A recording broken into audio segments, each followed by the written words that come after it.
Do you make online videos just like this, where you're talking directly to the camera? Well, you might be looking for a tool that makes this super easy.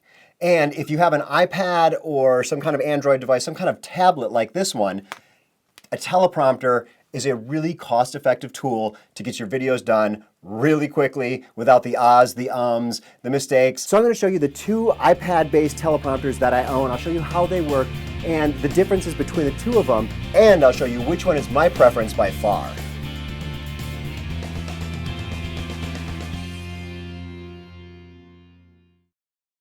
So I want to cover kind of how a teleprompter works. So you take your iPad or your Android device, whatever, and you install software that is teleprompter software. And there's a number of different choices, and I'll put some of that information down in the description below as to which is my favorite. Some of them, they're able to talk to your iPad, you can talk to your iPhone or even your Apple Watch. None of them are really good at this though. So play with a few, but I recommend the Teleprompt Plus 3, and I'll have a link to that down below. So you'll type your script in here, or you might be able to drag it in from Google Docs or Dropbox, and then you'll set the text on mirrored so that when you hit start prompting, it's going to count down and the text will be backwards. I don't know if you can see that. And you can see the text scrolling across the screen and it's backwards. So that is what it's going to look like before you put it in the teleprompter. And you can adjust lots of settings like the speed and the size and things like that. It's just wonderful. These things are great. So that's how the iPad part of this works, but I want to also show you how the technical side of this works. So once you have your iPad, you'll set it in the tray here, and there's this piece of glass. It's a special glass. Your camera is mounted to the back side, and I'm just going to turn this around, and when you see here, you can see the camera straight through. And the key is you add this black cloth on here, which blacks out the lens. And now you'll see, when I hit this teleprompter, the camera doesn't see any of this, but you're going to see the text start scrolling across the screen. So the text is visible to someone on this side of the screen, but it's invisible on the back side of the screen. So both of these teleprompters are available on Amazon for about $150 or $160. It's just a $10 difference right now. And we've got the Impact Media. This is the $150 one. This is the first one I bought. And the Caddie Buddy, which just recently became available on Amazon, and I really like it a lot better. And I'm going to go through the different pieces because there might be some reason you actually like the Impact Media, and I'm going to tell you why Caddie Buddy has solved the problems that I was experiencing with the Impact Media. So first off, I'm going to take off the cover, and the cover actually is the first thing I like better. It's not perfect, so Caddie Buddy needs to do a little work here, but starts off, it's got a Velcro strip all the way across the top, and they've got a Velcro strip on the frame here. The problem is the Velcro strip starts to pull off the frame. So Caddie Buddy, if you can solve that, you get an A+. But the Velcro strip here is actually sewn into the fabric, and the fabric is a specific shape, sewn into that shape that's perfect for your camera and this teleprompter. So the Impact Media, though, comes with just a black sheet of this cloth here, and it's got these little, these tiny little Velcro pieces that are just stuck on, and those tend to fall off. They don't stay on the fabric very well. And then there's just two spots here where you can attach the fabric. So it's not awful. I ended up using some medical tape just to really tape it on there. So not a major problem, but it's definitely something that the Caddie Buddy does better. Let me pull this guy off. So the black fabric is necessary, though. You want to make sure you're going to have to use this anytime you're filming. Otherwise, the mirror function won't work. They won't be able to see the image. Both of these have the same type of glass. It's called a beam splitter glass. And what it is it's got a special coating on it so that the reflection comes through really crisp. So if you try to do this with a regular piece of glass, you actually get a reflection off the front of the piece of glass and off the back of the piece of glass. So there's a little bit of, a halo around the words. I've seen, and I actually made myself one of these. I made a a do-it-yourself teleprompter, and it just didn't work very well. You really need to have that beam splitter glass, and it's pretty expensive. So you might as well just go out and buy the whole system from Caddie Buddy. So I'm going to take out the iPad and set that aside.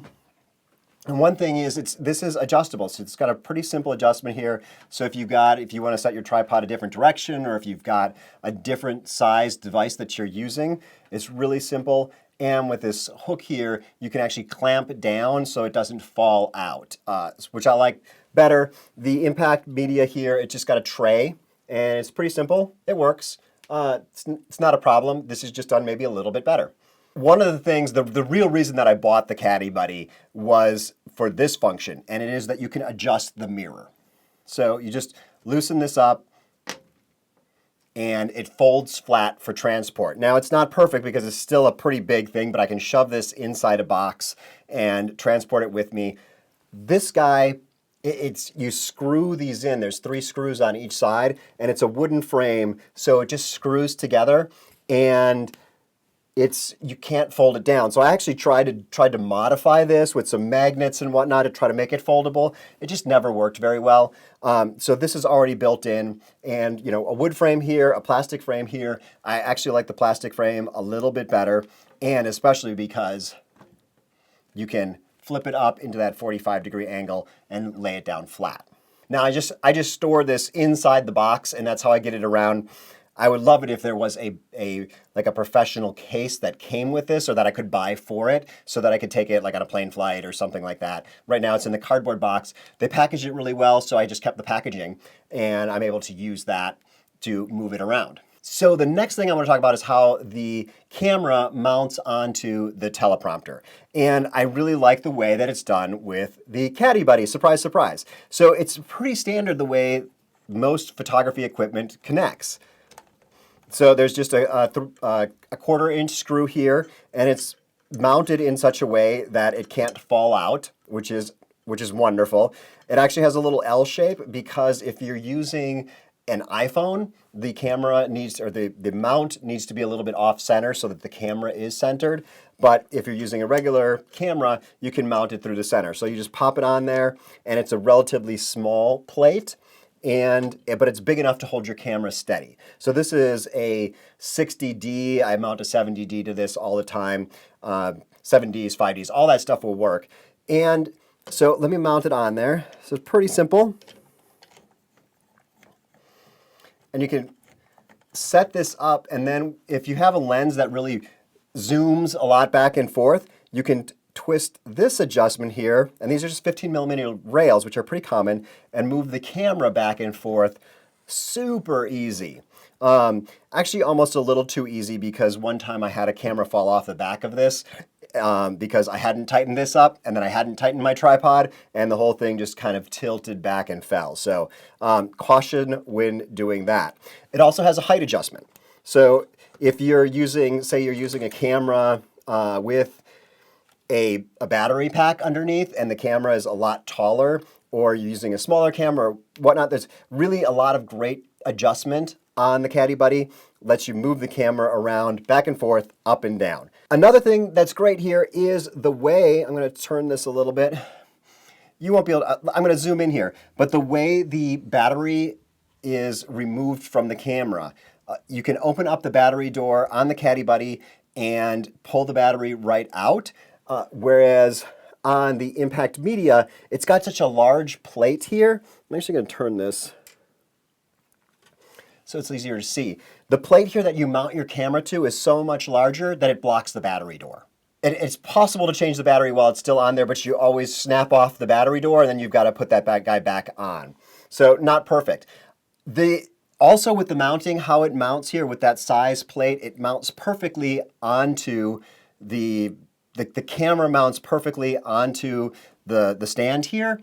And with this one, there's these screws. So it's actually just a sheet of like sheet metal, but the way the screws sit, they sit up just a little bit, and you're not able to get the camera to lie flat on there. So I ended up getting a couple of washers that I mount on top of this to hold the camera up so that it can go back and forth over those screws. Another thing, unlike the Caddie Buddy, which has that built-in screw, they provide you with kind of some standard hardware, and you actually have to kind of put it through here and then hold your camera on there and twist this, but it just falls right out when you remove it from the camera. So it's very easy to lose this piece. So one of the last things that I really like about the Caddie Buddy is how it mounts to the tripod. So you're gonna have to mount this to a tripod. And because, once again, because this is such a thick plane here, and because of those screw heads are the same, actually it's got some nuts on the bottom, it can interfere with your tripod. So I've got two tripods here. One is my traveling tripod and one is my, more expensive, really nice smooth tripod. So the Caddie Buddy mounts to each of these equally well. However, the screws or these nuts are in the way when you try to mount it to a more professional tripod. So you actually can't mount it to one of the nicer tripods. Whereas the Caddie Buddy can work with a tripod with a very small head or a tripod with a very large head. One other similar tiny little thing is that because of the size of that plate there, on my travel tripod, which is a really kind of a light tripod, easy to move around, it's a Me Photo, love it for traveling because it's so easy to move around. The bubble to tell you if it's level is underneath that plate, and I can't see it anymore. Whereas with the Caddie Buddy, I still can because the plate is so small. So the second thing that I would change about the Caddie Buddy, the first one being how that Velcro attaches and stays on the frame, would be to maybe make the mounting plate that goes onto your tripod a little bigger. It's pretty small. There's two holes in it, so you can mount it in one of the two holes. But I feel like there's just still a little bit of play in there because the holes are so close to the edge of that metal. And that is not a problem on this because they've got so much metal going on. If you're able to get it connected, it is really sturdy. This one, it's just a little bit of play, more play than I would like to see on there. So clearly my recommendation is to get the Caddie Buddy for $160 on Amazon and not the Impact Media for $150. This, like I said, this was out there first. It was kind of the only thing you could get for a while on the market, but now there's some great other options. There have been a number of products that have come out. Caddie Buddy, very happy with this guy. Head on over to Amazon if you're thinking about buying. So I make videos just like this all the time, and I almost always use a teleprompter. I'm a little bit nervous here because I'm not using a teleprompter, and I've had to back up and start over a bunch during this video because I don't have the teleprompter because both of them are sitting right here in the video. But what my focus is I focus on professional coaches, life coaches, executive coaches who want to use online video in their practice. So that's what I do on a normal day-to-day basis, but all of them need this information too. That's one of the things I love about online video is I can provide all this great information for free, and then I can take my clients that I'm working with and say, hey, you want to buy a teleprompter? Watch this video to see kind of the differences and see what I recommend if you really want to dig into the different pieces of why I recommend one over the other. I provide great information like this that works for coaches and works for everybody else. So I would love it if you subscribe to my channel and watch for new videos every week. Thanks much for watching.